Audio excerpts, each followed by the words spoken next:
Thank you, thank you. Dzień dobry.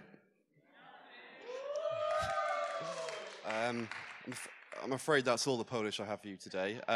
Apologies.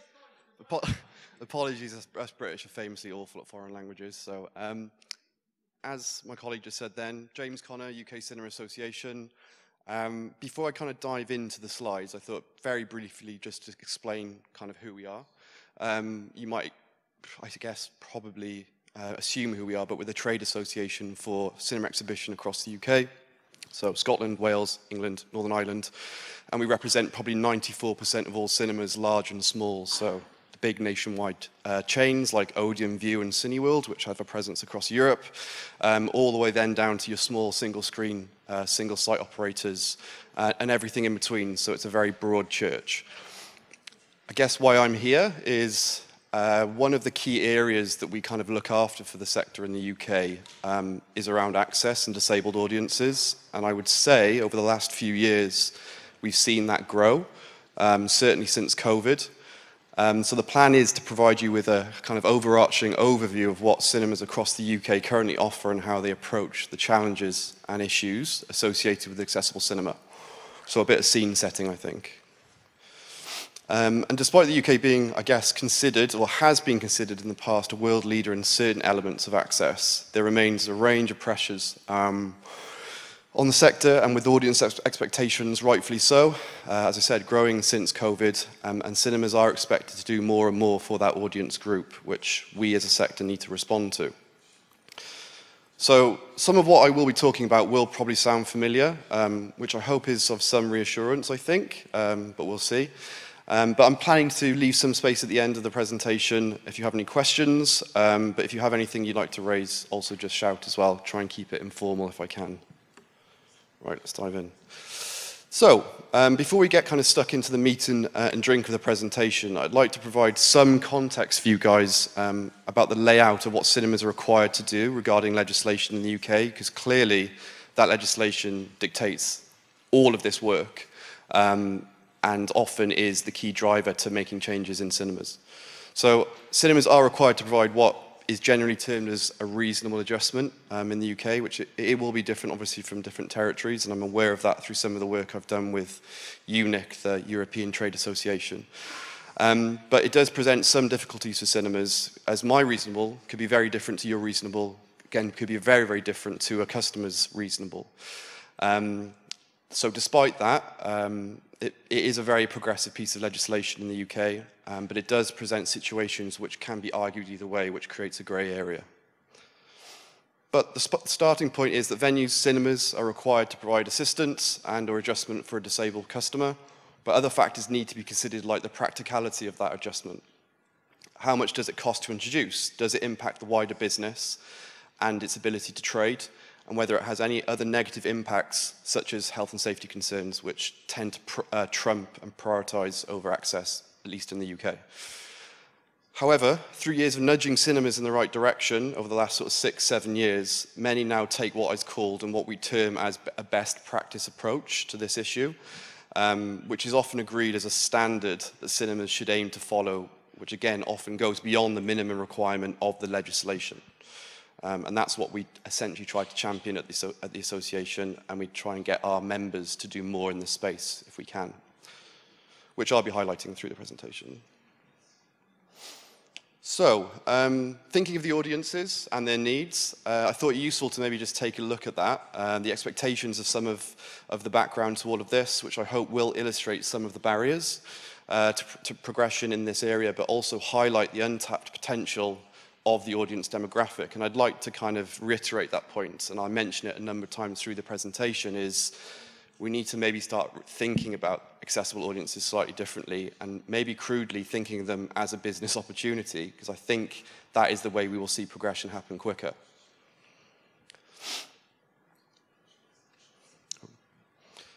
As those statistics suggest, in the UK, the potential number of people and therefore the size of this audience that might come to the cinema is large and represents a significant area for audience development. So approximately there's about 67 million people living in the UK, 17 million will have some form of disability, and of that 17 million, just over 10 million would benefit from some kind of adjustment, so some tweaking to your operation to allow them to enjoy the cinema and the film on screen.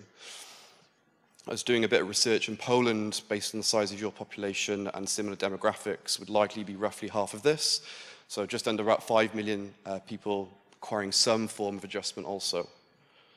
But as the slide suggests, and is certainly the key consideration now in the UK with an ageing population, the number of disabled customers will inevitably increase, and is something we're preparing for. And therefore, cinemas need to respond to that challenge and ensure the venues are able to welcome more customers with additional needs, which will change over time.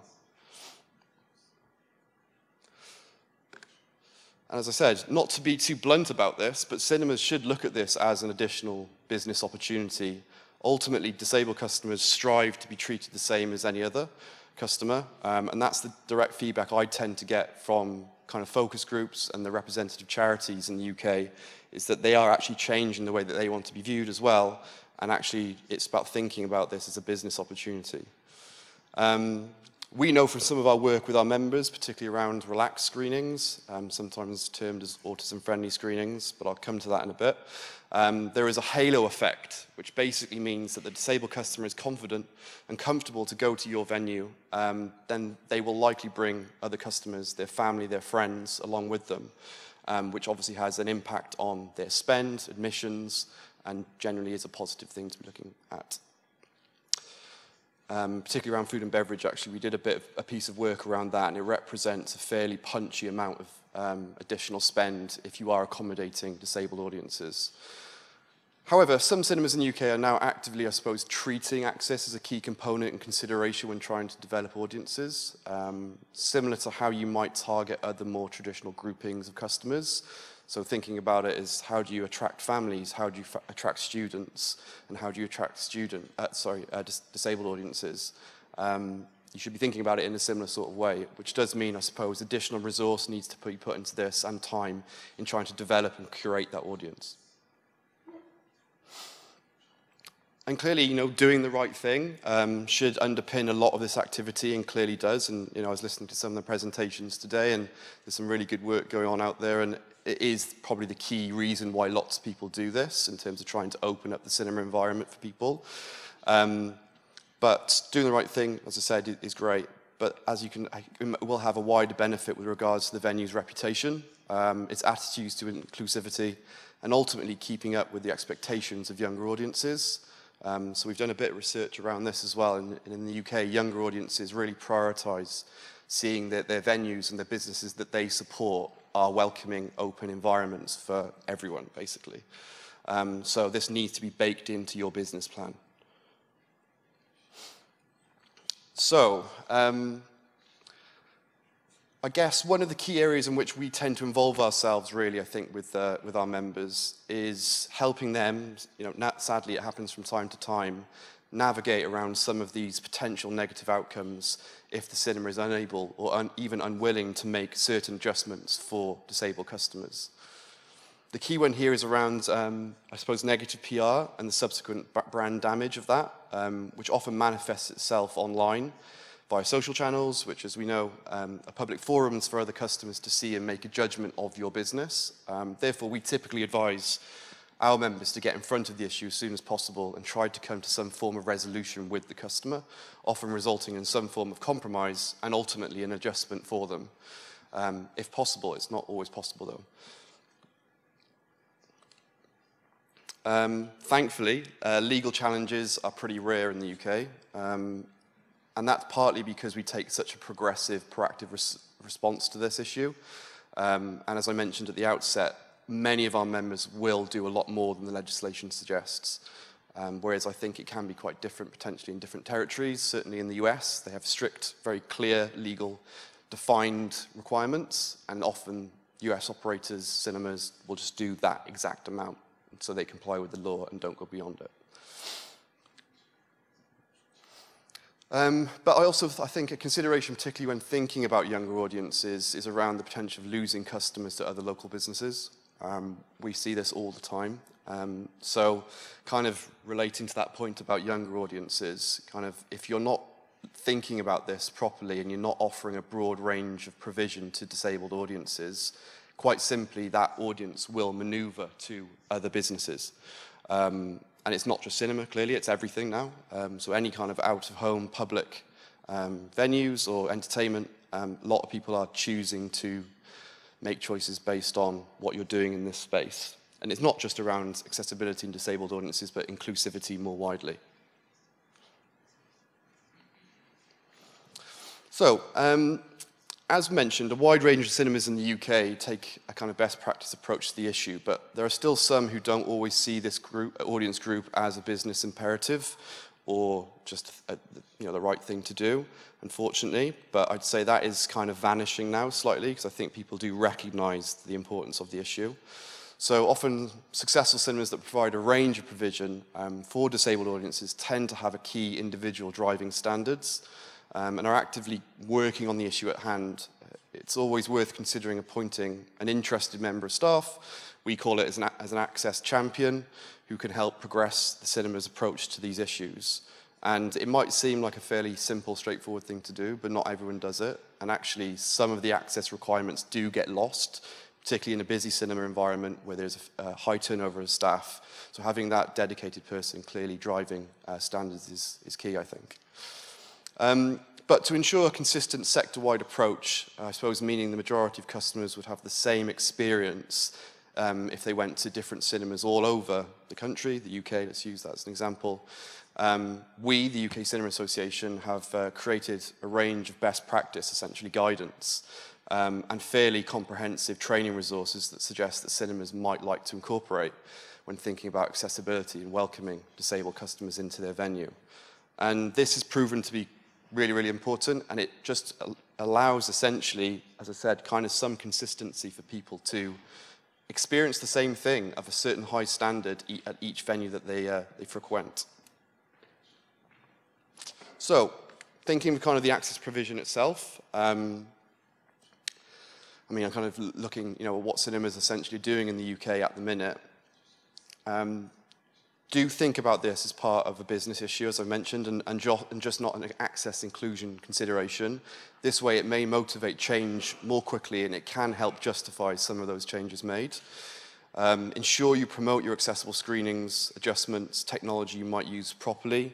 So again, it seems straightforward, but I heard it earlier in one of the sessions, audience development is enormously key here.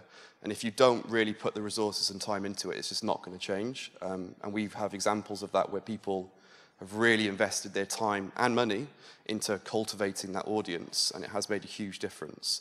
So ensure you basically stay engaged with that audience group, and they will stay with you. But I guess what underpins all of this, and is something that we always get talked to us about from our members, is ensuring those adjustments are consistent and reliable. I mean, it seems, again, pretty simple, but it doesn't happen. So, what I'll do now is I'll kind of walk you through some of the, essentially what cinemas are actually offering to disabled audiences across the UK. So, much of this stuff will probably be familiar to you and has been mentioned, but there might be some variations and some tweaks on what you guys might do here compared to what we're doing in the UK. So apologies if some of this does feel familiar, but hopefully will act as some reassurance. So, as you can see, I've rather crudely separated the key disabilities that customers tend to require support for. This is not an exhaustive list, clearly. Obviously lots of people have different potential issues and restrictions, but this, I would say, typically encapsulates all of the different audience groups that tend to come to the cinema and enjoy it. So, as you can see on screen, it says mobility limitations to physical environment, so essentially wheelchair users, sight impairment, hearing impairment, neurodivergence, so autism and Asperger's syndrome, learning disabilities, and more recently looking at dementia and Alzheimer's disease and how you can support that audience group. So, responding to those disabilities, if you like, they're often addressed by the following solutions that provide an adjustment for the audience to further enjoy and access either the cinema environment and or the film itself on screen. So, again, fairly crudely, but it does seem to kind of tick one of the key areas here. Step-free access, so ramps and lifts to ensure you have access to the physical environment.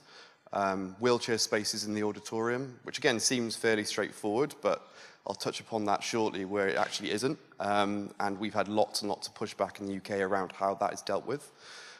Clearly audio description, which has been the theme of the day, I think, for those who are visually impaired.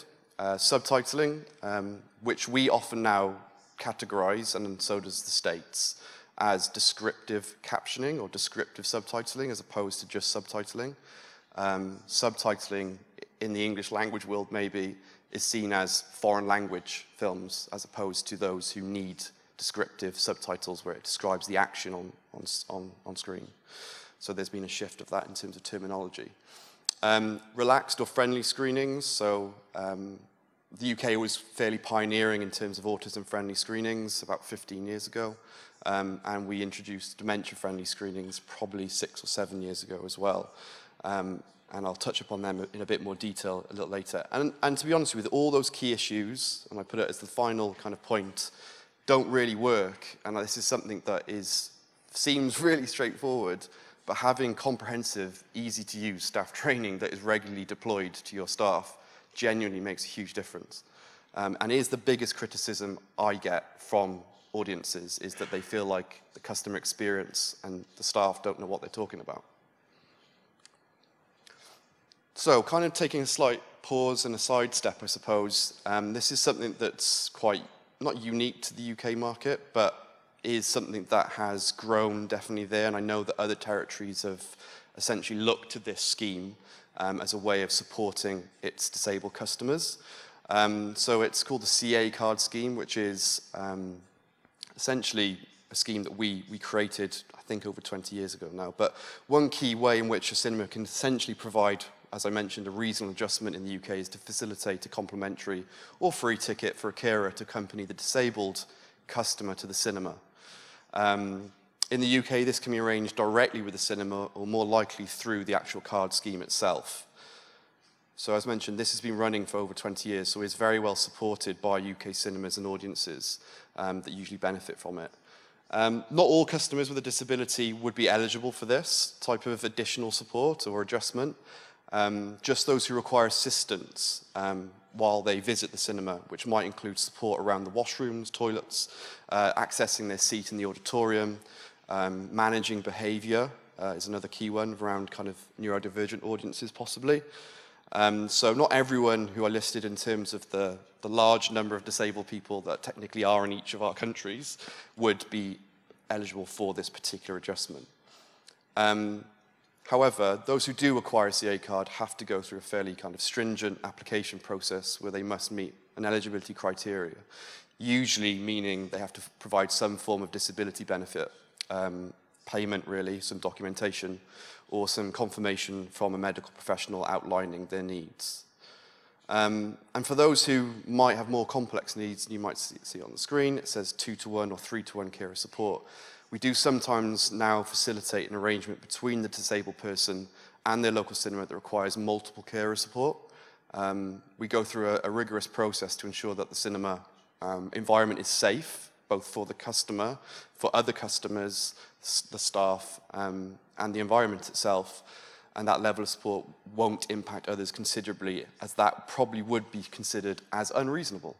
So not all adjustments can be accommodated. It's about kind of thinking this in the round about what can be done for each individual case.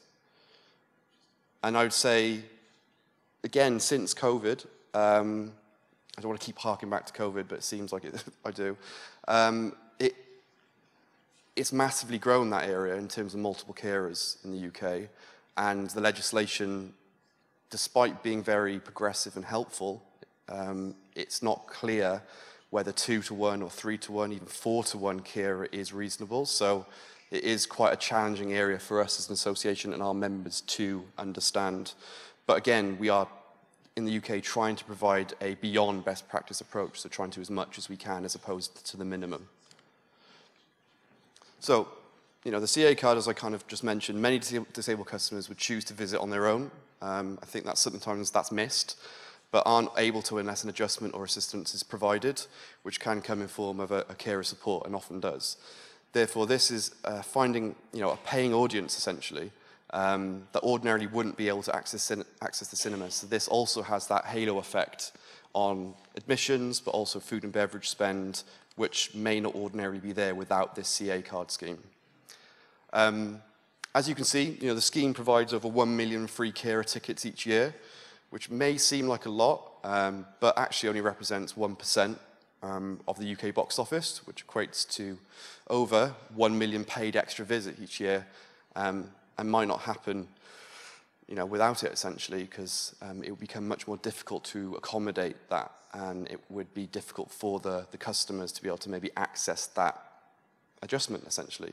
But that halo effect does quantify to around 14 million additional spend in cinemas around F&B. So again, the theme of this is to try and think about all these great things that we're all doing, but actually associate them to how much money this is generating for the cinema as well.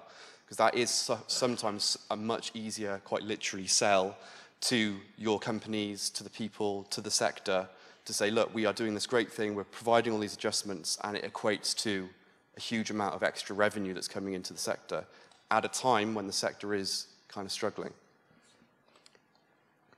And in terms of the scheme itself, the circuit operators, so the largest UK operators in the UK, all offer online booking, which turns out to be incredibly important for this audience demographic, as clearly it kind of widens access and options further for that disabled customer who would likely benefit from planning their visit in advance. Whereas other arrangements tend to be directly on the day, which sometimes don't really work for that audience. So, thinking of kind of mobility considerations, that basically means people who have mobility constraints. Typically, people who are wheelchair users fall into this category. But it's important to ensure that wheelchair users, where possible, have access to the physical environment, appropriate spaces in the auditorium, as I mentioned, and ideally so they can enjoy the cinema in groups, which is something that does get missed quite a lot, which is worth considering as something many cinemas now factor in when they undertake a large renovation or a new build. This is, you may not have heard of this at all, but there is something called changing places facilities in the UK now. So it's essentially an enhanced washroom or disabled toilet that allows a range of tasks and support to be carried out in private on an individual that has complex physical needs. All cinemas in the UK, so legislation came in probably 3 years ago now, are legally required to install one of these facilities if they have over 350 capacity across the venue. So that's seen a fairly drastic shift and move towards supporting people who have very complex needs to access venues. And it's not just cinemas, it's any kind of public venue that has that kind of capacity. However, I'd like to caveat a lot of this stuff with old buildings, or what we call listed buildings in the UK that have, cultural significance or what have you, where the geometry of the building may present building renovation restrictions. So therefore, it might not be able to kind of tweak and change the environment. So you can technically, based on a number of those factors, push back on some of this legislation to say, well, our hands are tied in terms of trying to make this space more accessible. We can do X, Y, and Z, but we can't do the full suite of what the legislation is now suggesting, like changing places, because changing places can be from here to there, that's the end of the road, that big in terms of a toilet for one person. So clearly it does have an impact on the space you might have at your disposal at your venue. But the key challenge, I'd say, in this space for UK cinemas, which is raised to us all the time now and through the representative charities in the UK, is around providing an option for multiple wheelchair users to watch the film in groups, as opposed to being placed either at the front or the back of the auditorium, which is typically the standard, and often on their own. We had a conversation with that representative group where they wanted to send 15 of their service users together because they're all friends, but clearly that's impossible in the UK at the minute.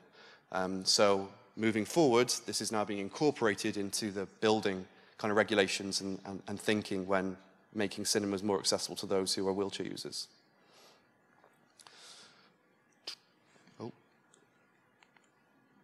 Right, moving on to kind of sight or visually impaired audiences. So again, I've heard bits of this today relating to kind of captioning and subtitling. audio description, sorry. Most major cinema chains will provide this in the majority of their screens now in the UK, so this is fairly standard everywhere, with a growing number of independent and smaller venues now introducing the option to their customers. So I would say in the UK we have very, very strong coverage of AD provision, and the vast majority of titles, certainly all the major releases by the US studios, will have an accompanying AD track, which is created and sent by the film distributor as part of their DCP, which I think is different to Poland, and certainly is different to other European territories as well. So the onus is on the distributor to create that access track. I mean, for me, that's very logical.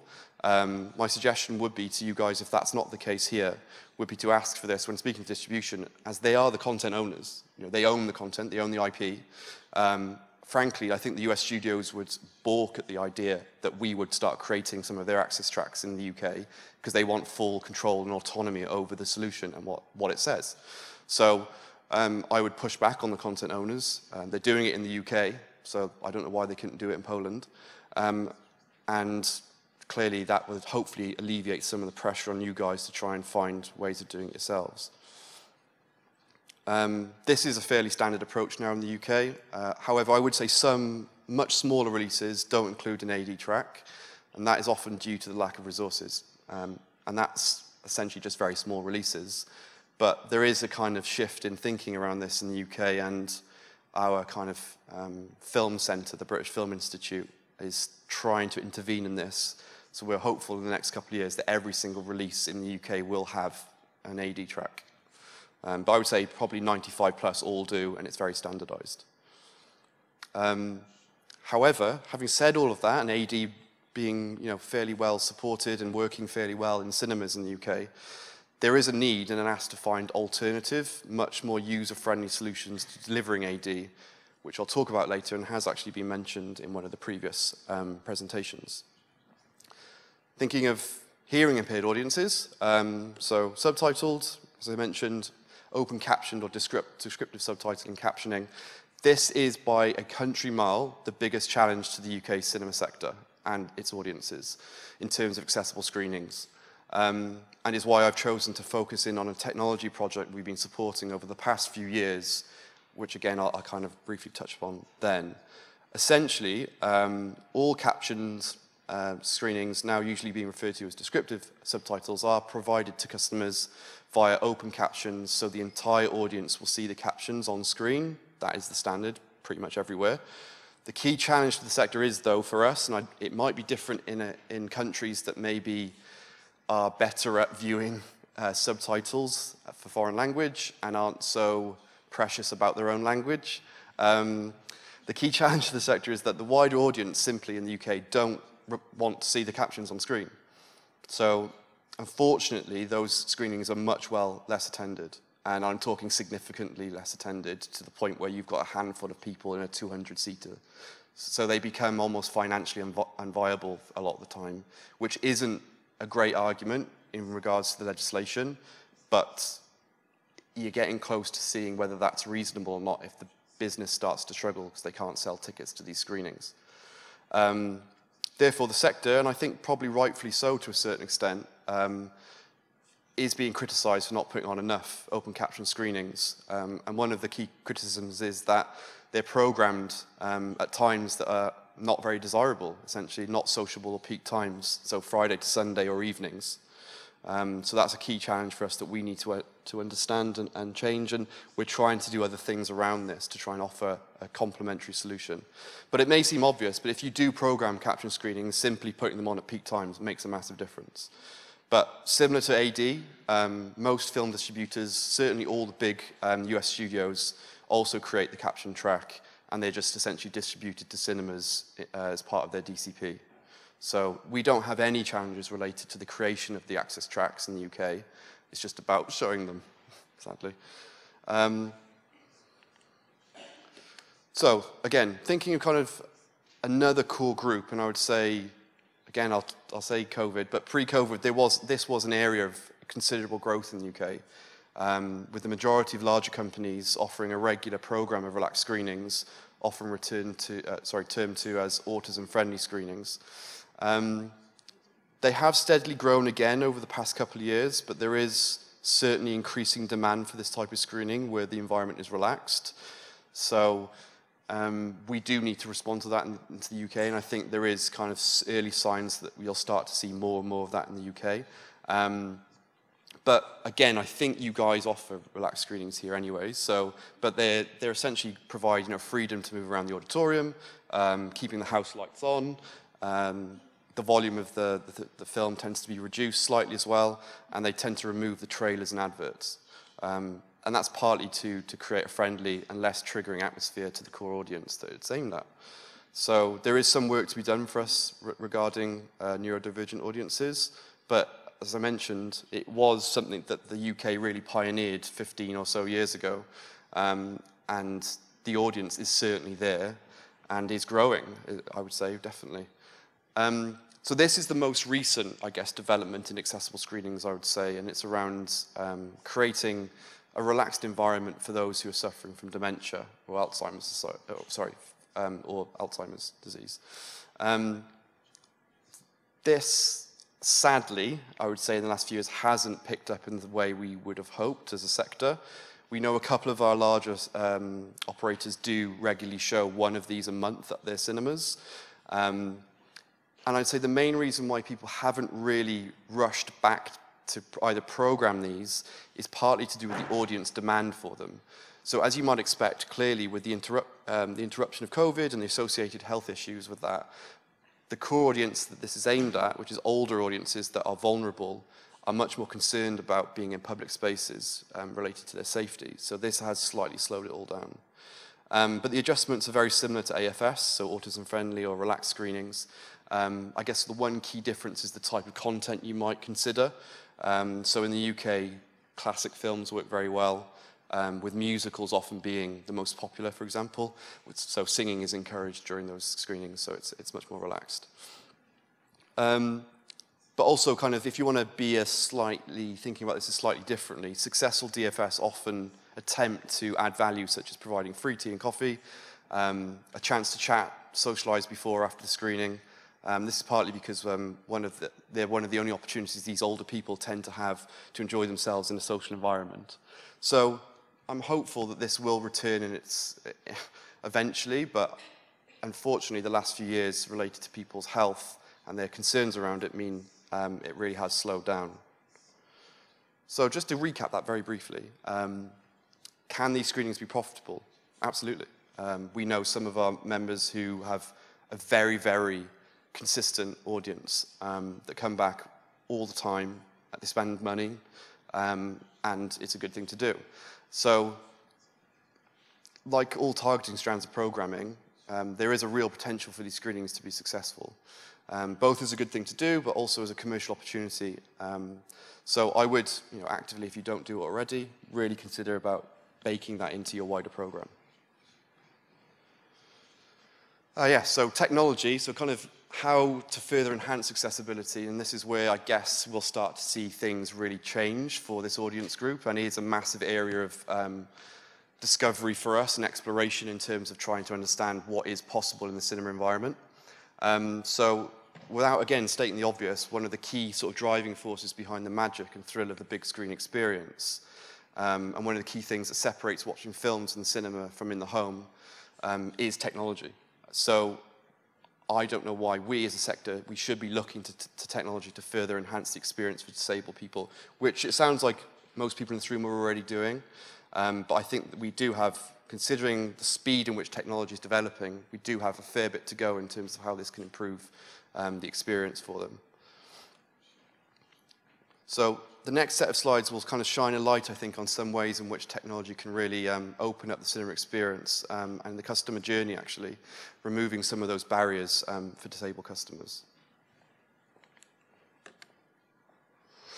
Yes, so kind of thinking about the customer journey initially, before you even get to the venue, this is a fairly kind of standard now approach for most in the UK market, is ensuring information of the cinemas, its facilities, the types of access provision available is easy to access for those customers who might require some form of adjustment. but also ensuring your website or app, if you have one, is accessible. This could include building the site to a screen reader, so a screen reader can access the information properly and relay this verbally to customers who are visually impaired. So I'm hopeful you know what a screen reader is, but essentially it just allows people who are partially sighted to access the information onto websites. And again, not overcomplicating the website and avoid loud garish colors. That might clash, as this can be very difficult for customers who are neurodiverse, who have some form of learning disability, and it can provide an easy way to navigate around the website. Again, this is a pretty standard thing now happening in the UK, so if you kind of look at the websites, most will incorporate all these kind of key considerations. Not something we have adopted yet, but I think you guys actually might be a bit further ahead, is the inclusion of some sign language, kind of video tutorials that maybe sit on each page of the website and provides an explanation of what is on the page. My expectation is that this will probably pick up in the UK as customers and those charities that represent them begin to put more pressure on cinemas and other sectors over the coming years to incorporate sign language. So, you might have seen Elon Musk's tweet the other day about why do you need sign language if there's captioning? And clearly he's missed the point completely because, there's a huge proportion in the UK, and it'll be the same, I imagine, in Poland, where people who are hard of hearing and deaf aren't comfortable with captioning, and therefore their first language is sign language. So this is something that's quite exciting, actually, in terms of what we've been able to do, and it's the first of its kind and that I'm aware of in the world. So back in 2021, towards the end of 2021, we launched a website called Accessible Screenings UK. So it's essentially, a comprehensive and searchable listings database for all accessible screenings in the UK. And it has already had a big impact as it provides a centralized and easy-to-use destination for customers and their families to find, and this is the key point, in real time. So it's live. You can access the information that is live for all of the cinemas in the UK, all the accessible screenings at their local cinema using geolocation. So again, using technology to think about how we kind of make it much easier for disabled audiences to find the cinemas and the showtimes. As well as providing access information about the site itself, access to it, whether it's has a lift, it has other provision technology like headsets for those who require that. All of that stuff is all housed on this one central website as well. The key reason why this site was essentially developed, really, and we were asked to develop it by the disabled audiences through our working group, is because many people really struggle to find accurate and easy to understand information regarding suitable screenings at their local cinema. And that's a failing, I guess, partly of the cinemas themselves. But actually, what we've learned is through the feedback related to the website and the amount of people that are using it now on a monthly basis suggests that it's much better to have this information maybe in one place rather than someone, so as an example, I live in London, but in London there's hundreds of cinemas everywhere, so people having to check around multiple cinemas in their area can be quite complicated if you have a disability. So it's about using a very simple, straightforward website like the Accessible Screenings UK to almost do a lot of the heavy lifting for the customer. So it's certainly worth taking a look if you're interested, and I'd be happy to have a conversation if this is something you guys would like to do in Poland. It's fairly straightforward. You pull the listings off the website, usually through Google, but you can also directly interact with each of the cinemas and their ticketing software as another way of getting the showtimes through, and it's done on a weekly basis that keeps it live. So when the site was launched, we sort of created a short promo video, which many cinemas shared through their websites and social channels, but also we played it on screen in cinemas too. And this really did help raise the profile of the site and is the key to its, I guess, continued growth, but also why we've seen such a growth for a small website, essentially, that has no money behind it, actively support a huge number of disabled customers now in the UK. And I'll show it to you very briefly, if I can. Did you know that UK cinemas offer a range of accessible screenings? A man in an electric wheelchair enters the cinema and presses the button for the lift. A woman walks through the foyer with her guide dog. Subtitle screenings for those with hearing loss, In the cinema screen, subtitles appear over a colourful Disney animation of Elastigirl on a red motorcycle. Audio described screenings for those who are visually impaired. In the cinema screen, the guide dog takes a treat from its owner, who laughs with her friend and puts on an audio description headset. And autism-friendly screenings. A little girl enters the cinema screen with an autism social story in her hand. The man in the electric wheelchair smiles up at the screen. To find out more information about accessibility at your local cinema, visit accessiblescreeningsuk.co.uk and plan your next visit. Audio described, subtitled, autism friendly. So, as it says, audio described, subtitled and autism friendly. That isn't a few years old now and is actually not the most graded version. It's the one I could incorporate into the slides. But as I said, it was very, very useful in raising, number one, what accessible screenings are to the wider audience. That is a massive issue that we face in the UK, and I'm sure it's probably similar here. People just not understanding what they are, but also, obviously, pointing people towards the website for them to use. So, now that customers have managed to find and book their ticket through the websites and what have you, and they're all accessible, great, brilliant, and still thinking about how technology can help, in the UK we have been on a journey to get the pre-show, so adverts and trailers, captioned and actually audio described as well, with the intention of trying to make that in-screen experience more accessible to those who require either captions or AD, essentially replicating the same experience those who don't have disabilities just take for granted, I think. So, therefore, most, if not all, major film releases now in the UK have a caption trailer, and some, so Disney, who have been leading the way in the UK, now provide audio-described trailers as well. So, this has come about because we've just put increased pressure on them to do more. And I think the optics, the way that the public might view this in the UK, would be pretty challenging if they didn't do it. Because if they didn't do it, the charities in that space would say, well, why aren't you doing it? You're a huge company. What's the barrier here? And that's always been the kind of the argument, I suppose, the audience has had. And to be fair, the studios that are based in the UK seem to have responded to that, and they are now accelerating this. So my expectation is maybe this time next year, most, if not all, trailers will be captioned, and I'd say similar with audio description. Adverts are slightly more tricky, but it is hoped, I think, that we'll start to see advert reels in the UK again begin to be accessible. It's something that I'm working kind of directly with the screen advertising agencies in the UK, so DCM and Pearl & Dean. And I'm hopeful maybe by the end of the year we might see this starting to kind of come through to cinemas again, just providing a much more well-rounded, inclusive experience for that audience group. Clearly, and I'll very briefly say this, the pre-show is a valuable spot in terms of advertising revenue, but it might be worth considering introducing some form of comms and messaging about accessibility. Again, we saw this really, really work in cinemas when we've done it in the past, and I think we're going to plan to do it next year again to remind the audience of what all of this is about and why it's important.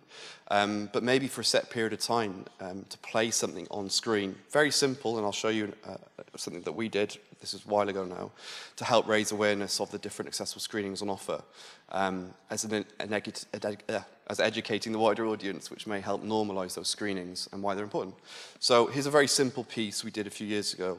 Let's take a look.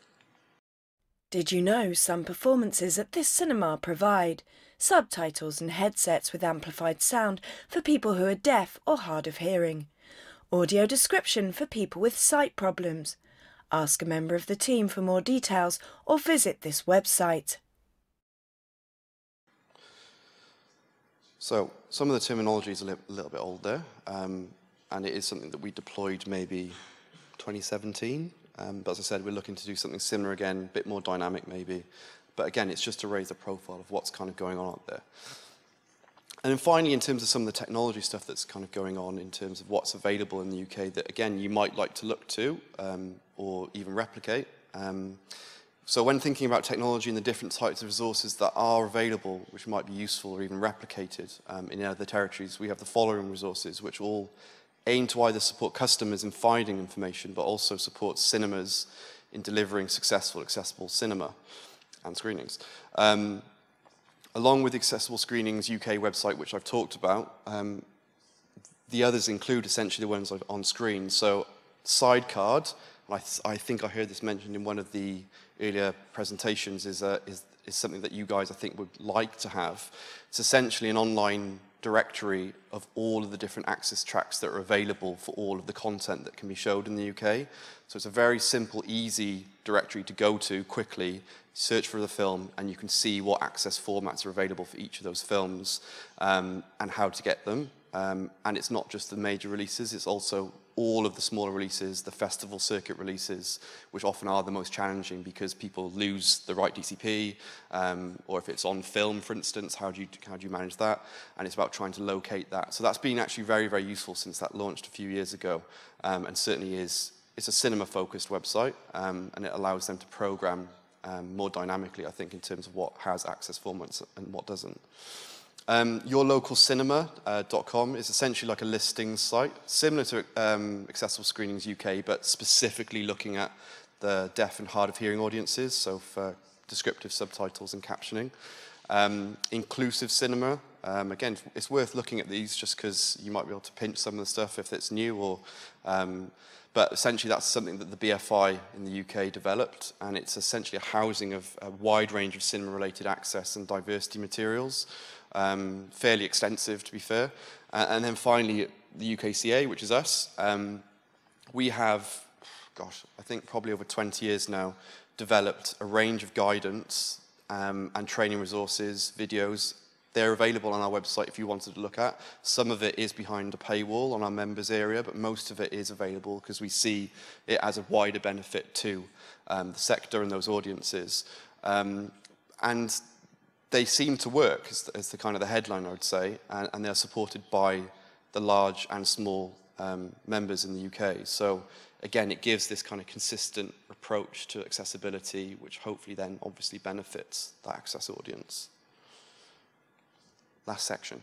So looking ahead, really, and this is the exciting stuff that I'm actually working on now, which is brilliant, is trying to open up cinema to more audiences, basically, in the UK. So finally, I'd like to kind of take a closer look at two exciting and promising areas of activity that will likely, I think, change how disabled audiences access and view cinema in the future. The first one being something you guys, I think, do already, but we don't, and I'll explain why, is trying to find, I suppose, more user-friendly solutions that give autonomy to the audience. So a key point which is raised regularly to us and through our industry's working group is that disabled customers clearly want a more personalised solution for this, like they have more personalised solutions in other parts of their life. And considering how good tech is now, we shouldn't be not using it. So the idea will be essentially is to try and utilise some of that technology as a way of trying to find solutions that give that customer autonomy over the access solution as opposed to having to rely on it with the cinema, which is great. The cinema can do what they can, but obviously you'll know this as well as I. Sometimes the experience isn't always the greatest. Sometimes the technology may not be charged, cleaned, available.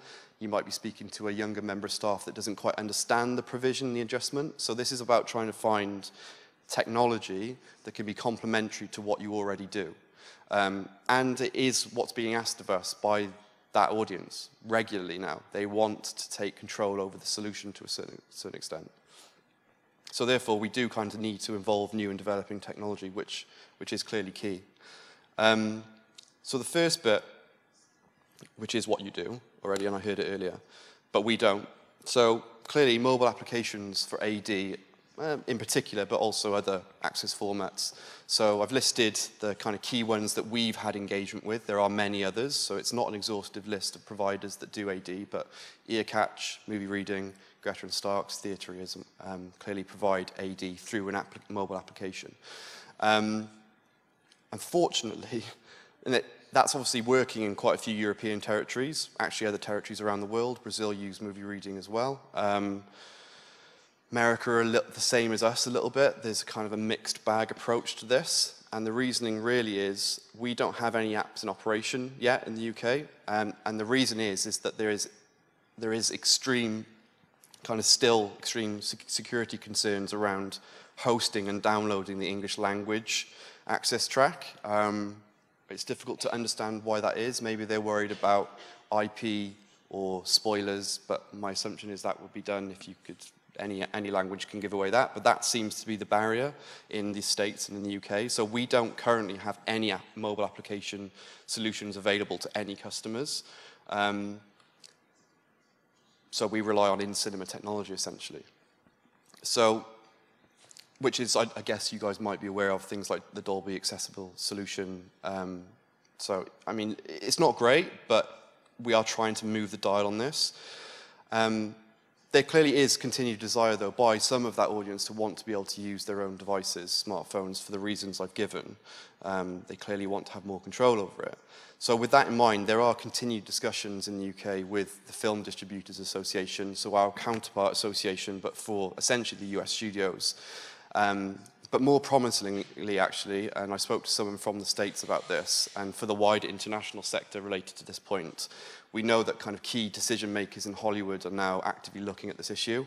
And I mentioned Brazil just a second ago, and it's partly because of what happened there, which you might be aware of, but essentially Brazil, passed some legislation that required all cinema content to provide a variety of different access formats. Which basically resulted, it panicked Hollywood, essentially, because they were like, we can't release any content to that territory anymore. So it basically accelerated their thinking and resulted in the app Movie Reading and a few others developing these formats, including Brazil's version of sign language that could be accessed on a smartphone. So in a weird way, thank you, Brazil, for doing that, because it's now going to start resonating with people in Hollywood. And to be honest with you, if things get signed off in Hollywood, that trickles down to the rest of us if we're talking about the largest, big US content anyway. So that's, I think, promising, and I hope to see something develop in that space. So this is the final bit I want to kind of touch on, and I'll get through it because I'm running out of time. But essentially, more interestingly, and certainly something that I've seen haven't seen anywhere else, is the potential use of smart eyewear in cinemas, which, going back to one of my earlier points, has the potential of partly solving the issues around captioning in cinemas. So at the UKCA, we've been supporting a solution now called Watchword, which has been developed by a company called Built for Good Technology, who have experience of delivering a similar solution to the live theatre sector in the UK. So they're essentially using their caption extraction software with the off-the-peg Epson Moverio glasses, which you may have come across, to deliver captioning on the lenses for audiences. Rather than me explain it, I'll quickly play this short video. It's a game changer. It's really good.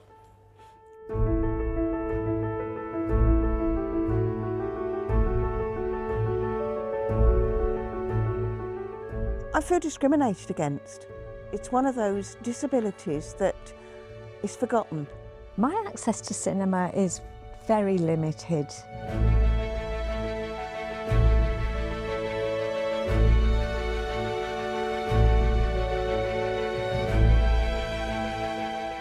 People just don't understand. They think, well, you've got hearing aids, so you should be fine. But they don't see how isolating it is.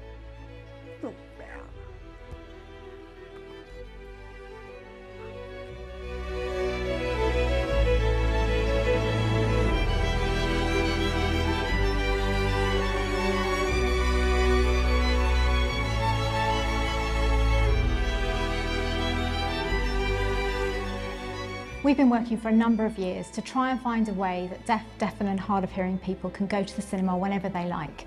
They can choose a screening that suits them, they can book a ticket, and they can go with their friends and family just like everyone else.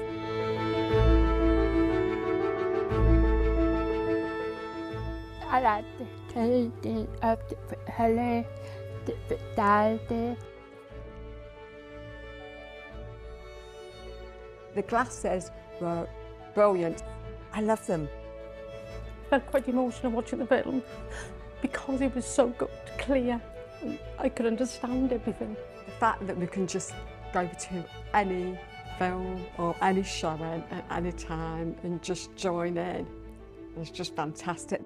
It's a very great new film, but we fit through the fantastic time, but we have go any time. my tooth turns a bit happy.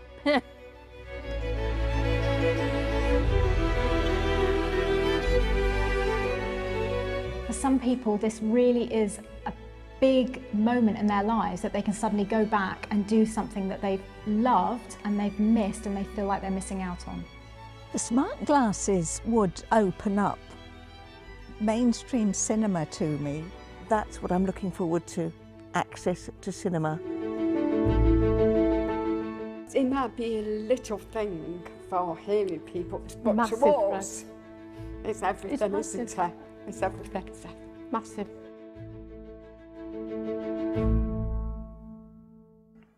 So, quite an emotive piece, but it does suggest that there genuinely is a massive audience out there, and the feedback for the technology is really, really positive. It works. That's the headline. It works really well. All customers and audiences that have had a go on it really think it does well. That's the glasses and the controller itself.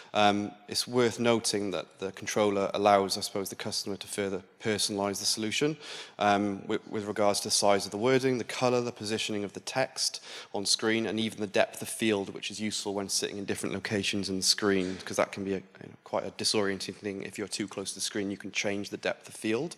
So a lot of work has gone into this, and we're close to basically, hopefully, rolling this out at some point. So essentially, how does it work? It's essentially a piece of software that lifts the access track directly from the DCP and is distributed to the glasses. The user testing has been really, really positive. So 100% of people would like to see this available now. But in terms of the audience itself, it is massive. We've done some research into this already. And we're currently doing a live trial in 3 cinemas in the UK, so which will come to an end in March. And the plan will be, off the back of that, it should be available in terms as a commercial product. So you will hopefully start to see this, and I know that people at the European Trade Association, UNIC, are keen to see this, and they'll probably message this to their members, including the Polish Association. So I ran through that last bit very quickly. Just in terms of final thoughts, just something to leave you with very quickly.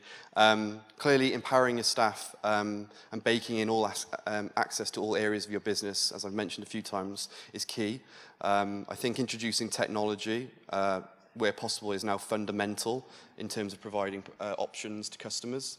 It can actually do a lot of the heavy lifting for you. And then finally, the key thing for me, and it is a mindset change for me, and it has changed in the last few years, is yes, this is a really good thing and positive thing to be doing for disabled audiences. They want to be treated like other audiences, therefore we need to start thinking about this slightly in a commercial sense so we can start building the audience and offering them more provision. And that's my bit. Thanks all. I don't think there's any time for questions.